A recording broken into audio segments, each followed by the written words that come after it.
Hello and good evening students. तो आज का हमारा टॉपिक है ए प्लास्टिक एनीमिया। अब क्या होता है ए प्लास्टिक एनीमिया, इसको बहुत डिटेल में डिस्कस करेंगे, लेकिन अगर आपको कोई डाउट आता है तो आप कमेंट सेक्शन में जरूर ड्रॉप कीजिएगा। तो हमारा टॉपिक है ए प्लास्टिक एनीमिया।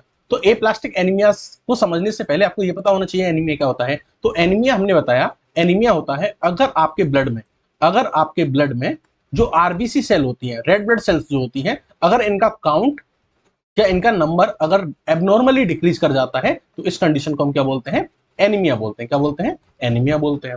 रिपीट अगेन, आपके ब्लड में आरबीसी का काउंट जब एबनॉर्मली डिक्रीज कर जाता है तो इस कंडीशन को हम एनीमिया बोलते हैं। अब एक सवाल आता है कि ये आरबीसी का नंबर जो है वो डिक्रीज क्यों हो रहा है, एबनॉर्मली डिक्रीज क्यों हो रहा है?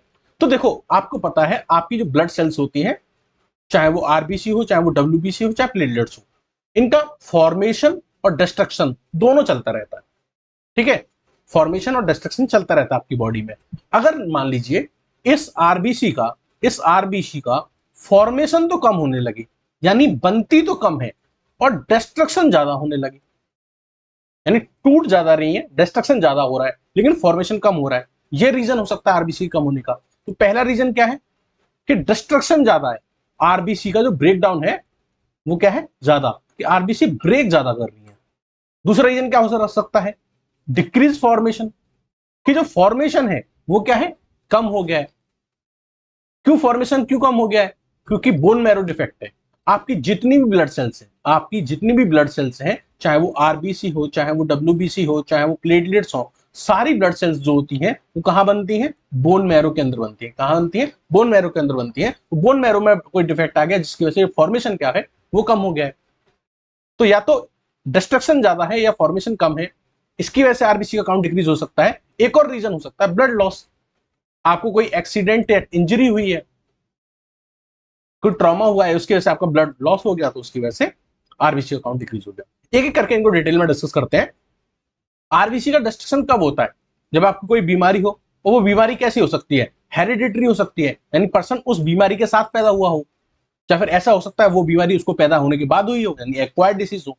ऐसी कौन सी जेनेटिक डिसीज है, ऐसी कौन सी हेरिडिटरी डिसीज है जिनको बच्चा साथ लेके पैदा होता है, उसमें आरबीसी का डिस्ट्रक्शन होता है, ज्यादा होता है, इंक्रीज डिस्ट्रक्शन देखने को मिलता है? तो ऐसी बीमारियां हैं hereditary spherocytosis, G six P D deficiency, sickle cell anaemia और थैलेसीमिया। इन सब के बारे में बहुत डिटेल में हमने एक एक वीडियो लेक्चर बनाया हुआ है सारी बीमारियों के बारे में, और कैसे इसमें आरबीसी का डिस्ट्रक्शन इंक्रीज हो जाता है वो सारा डिटेल में एक्सप्लेन भी किया हुआ है।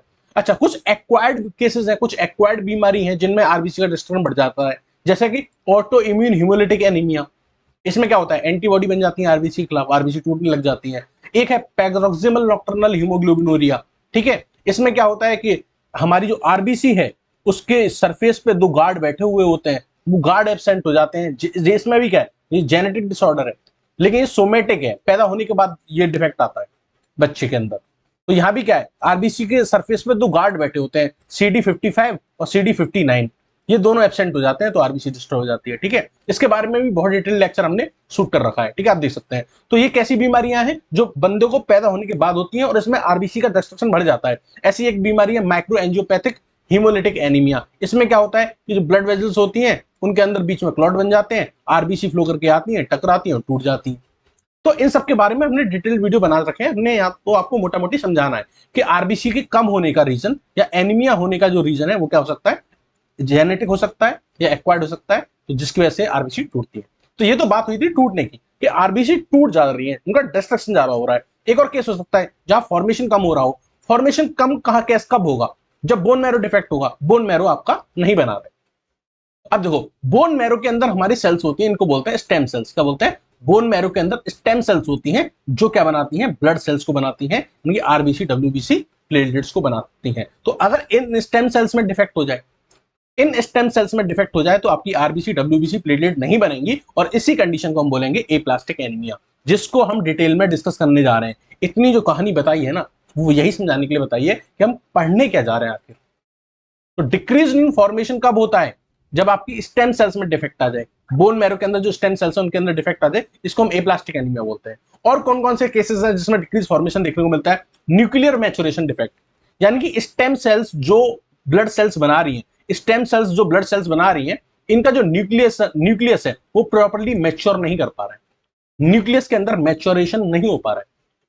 ठीक है, और न्यूक्लियस मैच्योर नहीं कर पाता है, इसकी वजह से जो डिसीज होती है उसको हम बोलते हैं मेगालोब्लास्टिक एनीमिया और पर्नीशियस एनीमिया। इसमें भी क्या होता है, आरबीसी का फॉर्मेशन जो होता है वो क्या हो जाता है, कम हो जाता है। क्यों कम हो रहा है, क्योंकि न्यूक्लियस प्रॉपर्ली डेवलप नहीं कर रहा है, मैच्योरेट नहीं कर पा रहा है, जिसकी वजह से आरबीसी को तोड़ दिया जा रहा है। क्योंकि हम इमेच्योर न्यूक्लियस नहीं रखना चाहते अपनी बॉडी में, मतलब हम अपनी बॉडी में कोई भी ऐसी सेल नहीं रखना चाहते जिसका न्यूक्लियस इमेच्योर।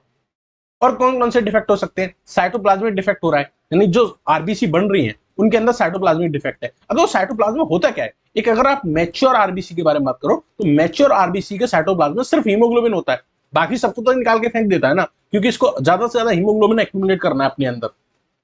तो कोई हीमोग्लोबिनोपैथी है, क्या है, हीमोग्लोबिनोपैथी। हीमोग्लोबिनोपैथी क्या होती है कि आपका जो हीमोग्लोबिन है वो एबनॉर्मल बन रहा है, तो कोई भी हीमोग्लोबिनोपैथी है उसकी वजह से भी क्या होगा, आपकी आरबीसी डिस्ट्रॉय कर दी जाएगी। क्योंकि हम नहीं चाहेंगे कि हम अपनी बॉडी में कोई ऐसी सेल रखें, कैसी ऐसी आरबीसी रखें जिसका हीमोग्लोबिन कैसा हो, डिफेक्टिव हो। अब हीमोग्लोबिन दो पार्ट से मिलकर बना होता है, हीम और ग्लोबिन। हीम डिफेक्ट हो सकता है, हीम डिफेक्ट में क्या क्या आता है, iron deficiency anaemia, sideroblastic anaemia, anaemia of chronic disease.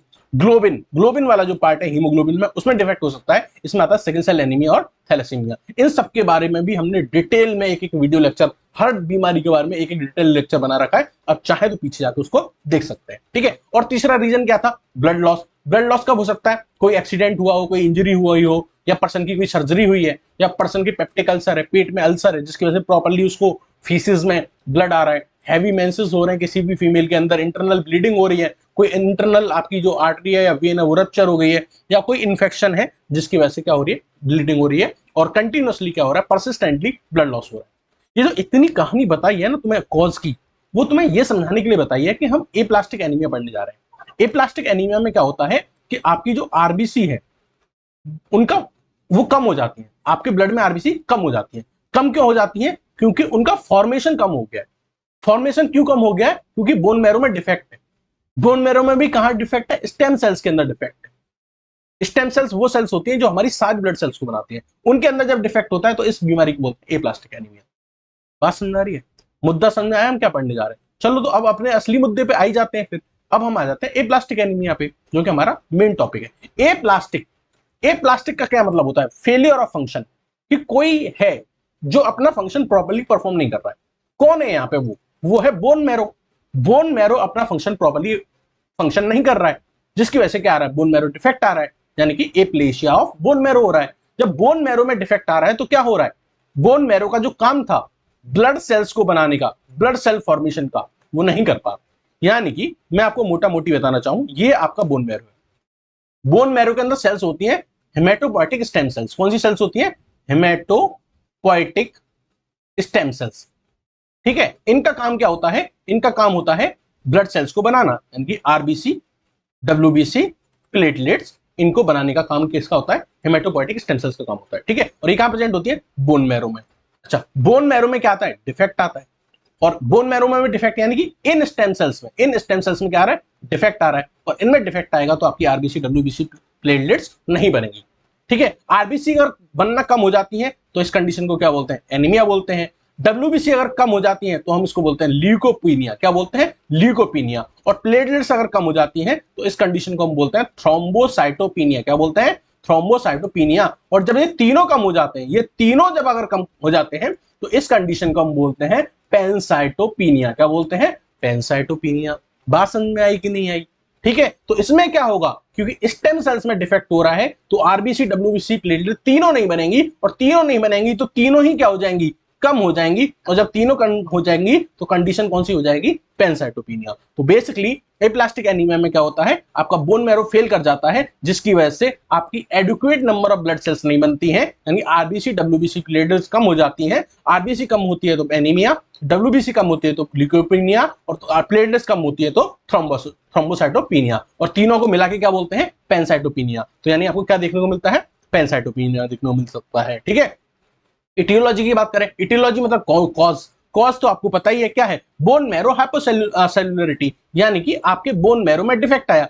Bone marrow में क्या आया, डिफेक्ट आया, उसकी वजह से क्या हो गया, आपकी जो हेमेटोपोइटिक स्टेम सेल्स थी इनके अंदर डिफेक्ट आया। बेसिकली क्या होता है, ये हेमेटोपोइटिक स्टेम सेल्स जब डिवाइड करती हैं, क्या करती हैं, डिवाइड एंड डिफरेंशिएट करती हैं, तब हमारी क्या बनती है, आरबीसी, डब्ल्यूबीसी और प्लेटलेट बनती है। रिपीट अगेन, बोन मैरो के अंदर जो हेमेटोपोइटिक स्टेम सेल्स होती हैं, जब ये डिवाइड और डिफरेंशिएट करती हैं तब बनती हैं आरबीसी, डब्ल्यूबीसी और प्लेटलेट्स। क्योंकि अब इन बोन मैरो में क्या आ गया, इस बोन मैरो में डिफेक्ट आ गया है, तो इन स्टेम सेल्स में डिफेक्ट आ गया है, तो डिवाइड और डिफरेंशिएट नहीं करेंगी। जब ये डिवाइड और डिफरेंशिएट नहीं करेंगी तो बोन मैरो में क्या आएगी, हाइपोसेल्युलरिटी आएगी, और बोन मैरो में हाइपोसेल्युलरिटी आएगी तो फिर आरबीसी, डब्ल्यूबीसी, प्लेटलेट का फॉर्मेशन नहीं होगा, क्योंकि जो बनाने वाले हैं वो खुद ही कम है, तो बनाएंगे कैसे। ठीक है, मान लो आपके घर में खाना बनाने वाली मम्मी है और मम्मी ही घर पे नहीं है, तो फिर खाना कैसे बनेगा। ठीक है, तो बनाने वाली हेमेटोपोइटिक स्टेम सेल्स हैं, उनके अंदर डिफेक्ट आ गया है, उनके अंदर वो डिवाइड नहीं कर रही है, और जब वो डिवाइड नहीं कर रही है तो फिर आरबीसी, डब्ल्यूबीसी, प्लेटलेट नहीं बनेंगी। अच्छा, ये हाइपोसेल्युलरिटी क्यों हो रही है, ये हाइपोसेल्युलरिटी क्यों हो रही है, तो इसके रीजन हो सकते हैं। अब इसके रीजन क्या हो सकते हैं, कंजेनाइटल कोई प्रॉब्लम हो सकती है, यानी वो पर्सन जो है वो पैदा ही उस बीमारी के साथ हुआ है जिसमें ऐसा हो रहा है, या फिर कोई ऐसी बीमारी हो सकती है जो उसको पैदा होने के बाद हुई हो, और उसमें अब उसकी ब्लड सेल्स नहीं बन रही हो, पहले बन रही थी बट अब उसको पैदा होने के बाद कोई बीमारी हो गई, तो उसको हम बोलेंगे एक्वायर्ड डिसीज। ठीक है, तो ऐसी कौन कौन सी कंजेनाइटल डिसीज है उनको डिस्कस कर लेते हैं पहले। तो कंजेनाइटल वाले जो केस होते हैं वो बहुत रेयर होते हैं, बहुत रेयरली देखने को मिलते हैं, और जब ये देखने को मिलते हैं तो पर्सन के अंदर जो आपका बच्चा पैदा हुआ है उसके अंदर अर्ली एज में ही उसको आपको दिख जाएगा कि इसके अंदर पेनसाइटोपिनिया है, इसके अंदर ब्लड सेल्स का फॉर्मेशन नहीं दिख रहा है, यानी बहुत अर्ली एज में अगर कोई इस बीमारी के साथ पैदा हुआ है तो आपको बहुत अर्ली एज में ही दिख जाएगा कि उस पर्सन को क्या है, एप्लास्टिक एनीमिया है। और ये बीमारी जो होती है वो हेरिडिटरी इन नेचर होती है, हेरिडिटरी इन नेचर होती है, यानी एक जनरेशन से नेक्स्ट जनरेशन में पास आउट होगी। कौन सी ऐसी बीमारी है, तो कुछ जेनेटिक सिंड्रोम्स हैं जिनकी वजह से ऐसा होता है, जैसे फानकोनी सिंड्रोम। फानकोनी सिंड्रोम में क्या है, डीएनए रिपेयर डिफेक्ट है, यानी इस हेमेटोपोइटिक स्टेम सेल्स में क्या हो रहा है, डीएनए सही से रिपेयर नहीं हो रहा है, जिसकी वजह से एबनॉर्मल डीएनए बना, एबनॉर्मल सेल बनी, उस एबनॉर्मल सेल को डिस्ट्रॉय कर दिया गया, जिसकी वजह से क्या हो गई, हाइपोसेल्युलरिटी हो गई। ठीक है, एक होता है डिस्केरेटोसिस कंजेनिटिया। ठीक है, कंजेनिटा, इसमें क्या होता है, शॉर्ट टीलोमियर। टीलोमियर क्या होता है, जो आपका क्रोमोसोम होता है उसका जो टिप होता है उसको हम क्या बोलते हैं, टीलोमियर बोलते हैं। ठीक है, तो यहां पे क्या है, सेल्स के अंदर अगर शॉर्ट टीलोमियर है, डिस्केरेटोसिस कंजेनिटा है, तो उस केस में क्या होता है, एबनॉर्मल सेल्स बनती हैं, डिस्ट्रॉय कर दी जाती हैं, और क्या हो जाती है, हाइपोसेल्युलरिटी हो जाती है। एक और डिसीज है जिसको हम बोलते हैं watchman diamond syndrome. Watchman diamond syndrome में क्या होता है कि एक जीन होता है जिसको हम बोलते हैं एसबीडीएस जीन। एसबीडीएस जीन जो होता है ये 7th क्रोमोसोम पे प्रेजेंट होता है, और इसका जो काम होता है वो होता है राइबोसोम बायोजेनेसिस। क्या काम होता है, राइबोसोम बायोजेनेसिस। और क्या काम होता है इसका, सेलुलर ग्रोथ, यानी ये जो जीन है इसका काम होता है ribosome biogenesis and cellular growth. इस जीन में म्यूटेशन होने की वजह से क्या होता है कि आपकी जो हेमेटोपोइटिक स्टेम सेल्स हैं वो प्रॉपर्ली नहीं बनती हैं, और इसमें भी क्या होता है, हाँ, बोन मैरो की हाइपोसेल्युलरिटी देखने को मिलती है। क्लियर है, तो ये तो कंजेनाइटल डिसीज थी, वो बीमारी जिसके साथ पर्सन पैदा होगा। अब बात करते हैं कुछ एक्वायर्ड डिसीज के बारे में जो पर्सन को पैदा होने के बाद होती है, और जिसमें क्या होता है, उसके अंदर पेनसाइटोपिनिया होता है, ब्लड सेल्स क्या होती है, कम हो जाती है। ये मोस्ट कॉमनली देखने को मिलता है, जब ये देखने को मिलता है तो ये हमें एडल्ट्स में ज्यादा देखने को मिलता है, और इसका जो रीजन है, मोस्ट कॉमन रीजन जो है वो इडियोपैथिक है। क्या है इडियोपैथिक, मतलब हमको एग्जैक्ट कॉज नहीं पता कि किस रीजन की वजह से पर्सन को एप्लास्टिक एनीमिया हुआ है, बट कुछ पॉसिबल कंडीशंस हैं, कुछ पॉसिबल केसेस थे जिसमें हमें ऐसा देखने को मिलता है। कुछ लोगों में जिनमें हमको ऐसा देखने को मिला, हमने देखा कि कुछ ड्रग्स थी जैसे कि एंटी मेटाबोलाइट्स, मीथोट्रेक्सिड और माइटोटेक इनहिबिटर, इनसे इन ड्रग का जिन लोगों ने यूज किया था उनके अंदर हमको ये कंडीशन देखने को मिलती थी, या फिर कुछ केमिकल्स की रिएक्शन की वजह से ऐसा देखने को मिला। वो केमिकल्स क्या थे, बेंजीन डेरिवेटिव, इंसेक्टिसाइड्स और आर्सेनिकल्स थे। कुछ वायरल इन्फेक्शन थे जिनके केसेस में हमको एप्लास्टिक एनीमिया देखने को मिला, जैसे हेपेटाइटिस किसी को हुआ है, एब्स्टीन बायर वायरस का इन्फेक्शन हुआ है, या किसी को एड्स हुआ है, या फिर कुछ रेडिएशन और ऑटोइम्यून डिसीज जैसे कि एसएलई। इन केसेस जो थे, इन चीजों के जो केसेस थे उनके अंदर हमें एप्लास्टिक एनीमिया देखने को मिल रहा था, बट एग्जैक्ट कॉज अगर आप बात करें एक्वायर्ड का तो हमें इडियोपैथिक है, वो हमें नहीं पता है। अब बात करते हैं पैथोजेनेसिस की, यानी मैकेनिज्म की। मैकेनिज्म क्या है एप्लास्टिक एनीमिया, तो आपको पता है कि इसमें होता क्या है, आपकी जो बोन मैरो की जो हेमेटोपोइटिक सेल्स हैं वो फेल कर जाती हैं। क्या फेल कर जाती हैं, वो डिवाइड करना, क्या करना, डिवाइड एंड डिफरेंशिएट करना प्रॉपरली, नॉर्मली, इसको हम बोलेंगे नॉर्मली, नॉर्मल सेल प्रोड्यूस करना, उसमें फेल हो जाती है, यानी नॉर्मली डिवाइड एंड डिफरेंशिएट नहीं कर पाती हैं, जिसकी वजह से क्या होता है, आपकी आरबीसी, डब्ल्यूबीसी, प्लेटलेट्स बनाने की जिम्मेदारी इनके पास थी, तो अब ये बना नहीं पा रही क्योंकि ये खुद ही डिवाइड और डिफरेंशिएट नहीं कर पा रही। तो क्या देखने को मिलेगा, पेनसाइटोपिनिया देखने को मिलेगा, क्योंकि आरबीसी, डब्ल्यूबीसी, प्लेटलेट्स कम हो रही हैं। अच्छा, इसके 3 मेथड है। पहला मेथड है इम्यून मीडिएटेड मेथड या इम्यून मीडिएटेड मैकेनिज्म, जो कि मोस्ट एक्सेप्टेड थ्योरी है। इसमें क्या होता है कि जो भी आपकी पॉजिटिव एजेंट थे, चाहे वो ड्रग रही हो, चाहे इन्फेक्शन, केमिकल या फिर ऑटो इम्यूनिटी, जो भी हमने प्रीवियसली डिस्कस किए थे, जितने भी फैक्टर, उन फैक्टर की वजह से क्या हुआ, उसमें से किसी भी एक फैक्टर ने क्या किया, आपकी जो साइटोटॉक्सिक टी लिम्फोसाइट्स थी उनको जाके एक्टिवेट कर दिया। ये जो टी सेल्स होंगी ये रिलीज करेंगी साइटोकाइंस, जैसे कि इंटरफेरॉन गामा और टीएनएफ अल्फा। अब ये क्या करेंगे, ये हमारी हेमेटोपोइटिक स्टेम सेल्स को जाके सप्रेस कर देंगे। आपको पता है हेमेटोपोइटिक स्टेम सेल्स को क्या करना था, डिवाइड एंड डिफरेंशिएट करके क्या बनानी थी, आरबीसी डब्ल्यूबीसी प्लेटलेट्स। बट इन्होंने क्या कर दिया, ये जो साइटोकाइंस थे इंटरफेरॉन गामा और टीएनएफ अल्फा, इन्होंने हेमेटोपोइटिक स्टेम सेल्स को क्या कर दिया, सप्रेस कर दिया कि तुम डिवाइड मत करो, क्या करो, डिवाइड एंड डिफरेंशिएट मत करो। जब ये डिवाइड एंड डिफरेंशिएट नहीं करेंगी तो आरबीसी डब्ल्यूबीसी प्लेटलेट नहीं बनेंगी। अच्छा, अब जो सेल्स, अब कैसे और सप्रेस करने के अलावा उन्होंने क्या किया, इन्होंने क्या काम किया कि जो स्टेम सेल्स थी उनमें एपोप्टोसिस करा दिया। एपोप्टोसिस अगर आपने पढ़ा है सेल वाले चैप्टर में, सेल इंजरी वाले चैप्टर में, तो इसको बोलते हैं प्रोग्राम्ड सेल डेथ। यानी इनको इस तरीके से डिप्रेस कर दिया कि ये अपनी सुसाइड कर लें, ये अपने आप को किल कर लें। मतलब डिवाइड करने से तो रोक रहे हैं, साथ ही साथ कह रहे हैं कि सुसाइड कर लो। यानी कुछ ग्रोथ तो नहीं करने देना चाह रहे, ऊपर से कह रहे हैं कि तुम सुसाइड कर लो, यानी अपनी क्या कर लो, प्रोग्राम सेल डेथ कर लो। ठीक है, तो इसमें क्या होता है कि स्टेम सेल्स क्या करती हैं, एपोप्टोसिस कर लेती हैं, और एपोप्टोसिस जिस मैकेनिज्म से करती हैं उसको हम बोलते हैं फास्फोलिगेंड पाथवे। अच्छा, इसकी वजह से क्या होता है कि अब मान लीजिए इन्होंने क्या किया, स्टेम सेल्स ने खुद को डिस्ट्रॉय कर लिया और साथ ही साथ डिवाइड एंड डिफरेंशिएट भी नहीं किया, तो बोन मैरो में इसकी वजह से क्या आएगी, हाइपोसेलुलरिटी आएगी, और क्या देखने को मिलेगा, एम्प्टी मैरो स्पेस देखने को मिलेगा, एम्प्टी मैरो स्पेस देखने को मिलेगा, और आरबीसी डब्ल्यूबीसी प्लेटलेट कम देखने को मिलेंगी, पैनसाइटोपिनिया देखने को मिलेगा। एक तो ये मैकेनिज्म था, इम्यून मेडिएटेड मैकेनिज्म। दूसरा मैकेनिज्म क्या है, direct stem cell injury. Direct stem cell injury का क्या मतलब है कि जो ड्रग्स हैं या जो रेडिएशन है या वायरस है, जो भी पॉजिटिव एजेंट है, वो डायरेक्टली जाके हेमेटोपोइटिक स्टेम सेल्स को क्या कर देता है, डिस्ट्रॉय कर देता है, उनको डिप्लीट कर देता है, और स्टेम सेल्स का जो पूल है, जो अमाउंट है, उसको डिक्रीज कर देता है, और क्या कर देता है, पैनसाइटोपेनिया कॉज कर देता है। ठीक है, थर्ड मैकेनिज्म क्या है, जेनेटिक। जेनेटिक मैकेनिज्म में क्या होता है कि कुछ जेनेटिक सिंड्रोम होते हैं, जैसे हमने पढ़ा था एक फानकोनी एनीमिया, उसमें क्या था, वो डीएनए रिपेयर पाथवे को क्या कर रहा था, ऑब्स्ट्रक्ट कर रहा था या डिफेक्ट कर रहा था।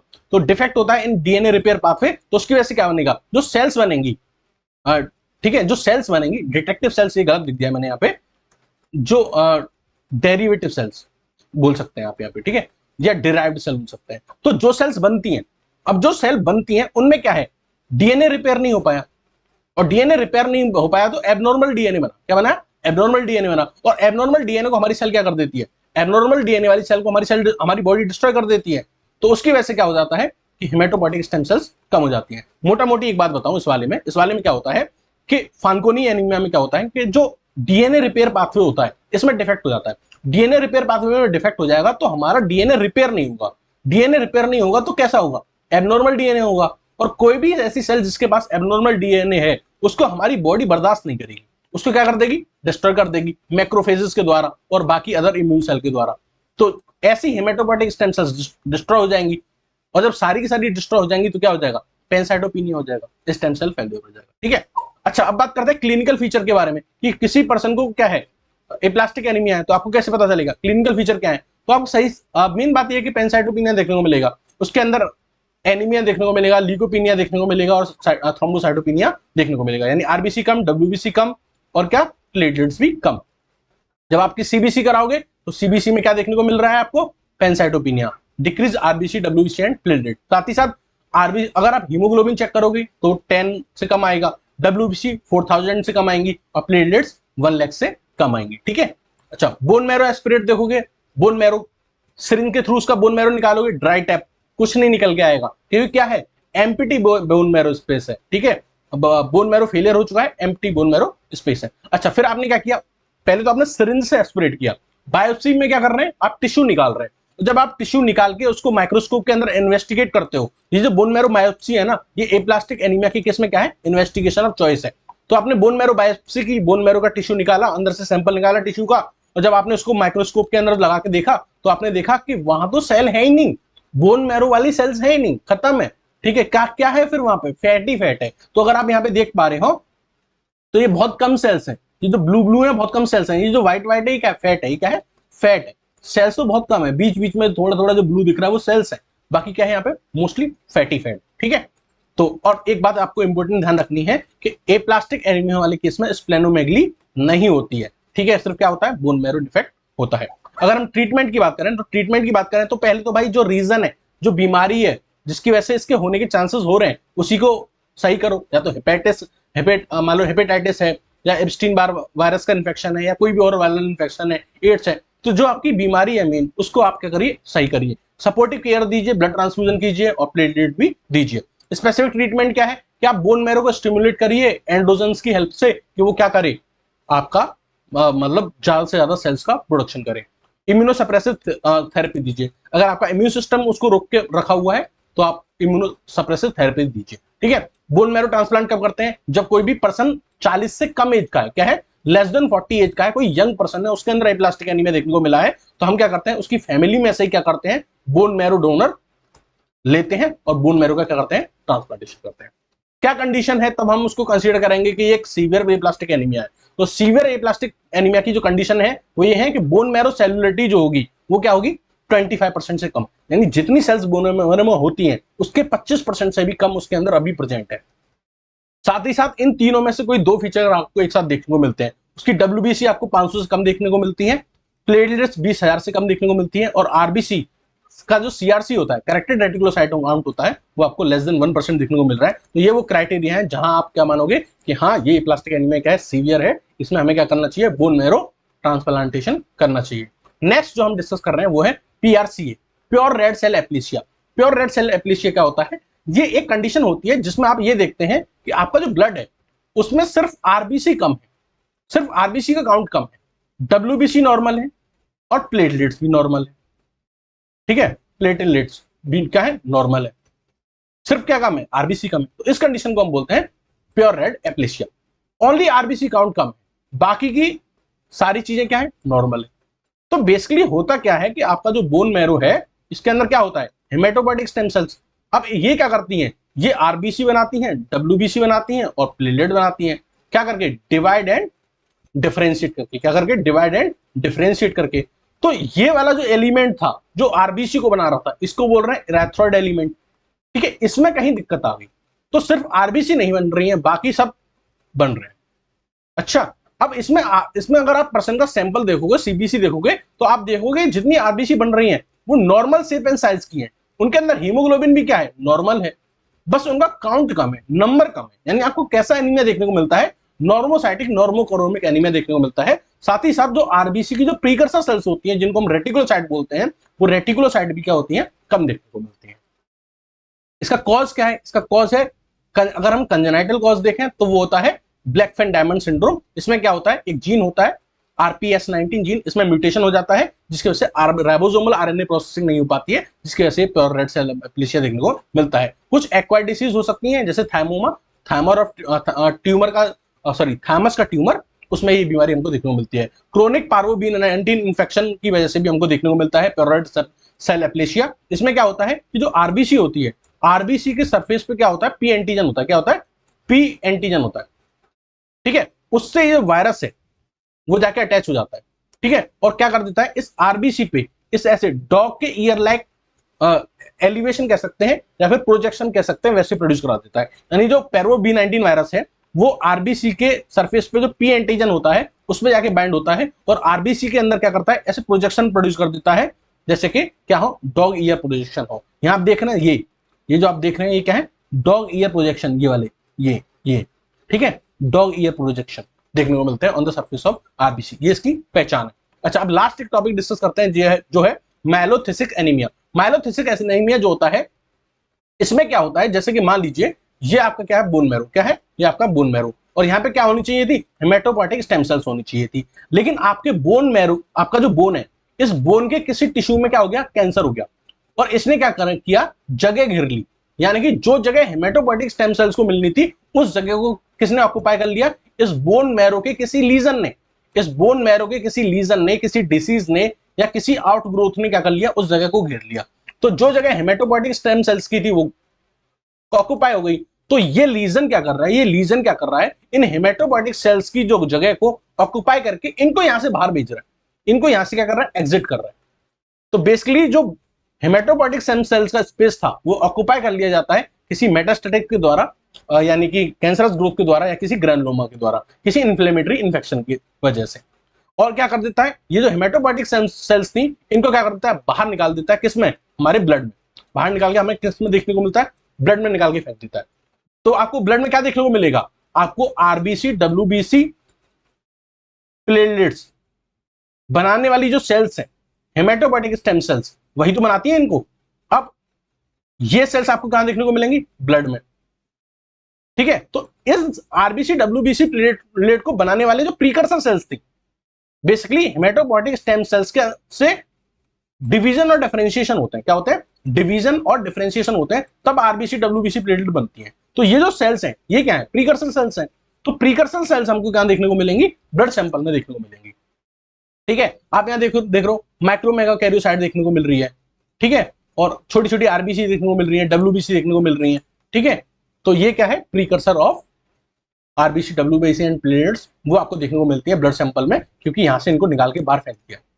बस समझ आ रही है। एक स्पेशल सेल और देखने को मिलती है जिसको हम बोलते हैं डेक्रोसाइट। डेक्रोसाइट क्या होती है, इसको टीयर ड्रॉप सेल बोलते हैं, ठीक है, टीयर ड्रॉप सेल्स बोलते हैं। ये बनती क्यों है, क्योंकि जब इनको बाहर निकाल के फेंका जा रहा था, यहाँ पे जो बोन मैरो के अंदर जो स्पेस था वो इन लीजन ने ऑक्युपाई कर लिया, और जब इनको बाहर भेज रहे थे तो बेसिकली एबनॉर्मल आर्किटेक्चर था, यानी कि इनको जबरदस्ती पुश आउट किया जा रहा था। तो जबरदस्ती जब आप पुश आउट करोगे तो आरबीसी की जो शेप है वो क्या हो जाती है, डिस्टॉर्ट हो जाती है। क्या हो जाती है, डिस्टॉर्ट हो जाती है। और आरबीसी कैसी हो जाती है, मतलब टीयर शेप की हो जाती है, इसलिए हम इनको बोलते हैं डेक्रोसाइट। तो बेसिकली आपको एबनॉर्मली शेप्ड आरबीसी देखने को मिलती है, जो आपको पियर, नाशपाती शेप की या टीयर शेप की, आंसू या नाशपाती शेप की सेल देखने को मिलती है। ये सेल किसकी वजह से बनी है, due to the infiltration in the bone marrow. Bone marrow की जगह को ऑक्युपाई कर लिया गया, और जो हेमेटोपोइटिक स्टेम सेल्स थी उनको जबरदस्ती बाहर भेजा गया। जब बाहर भेजा गया तो आर्किटेक्चर जो था बोन मैरो का वो एबनॉर्मल था, जिसकी वजह से आरबीसी क्या हो गई, डिस्टॉर्ट हो गई और टीयर और ड्रॉप सेल हो गई, ठीक है।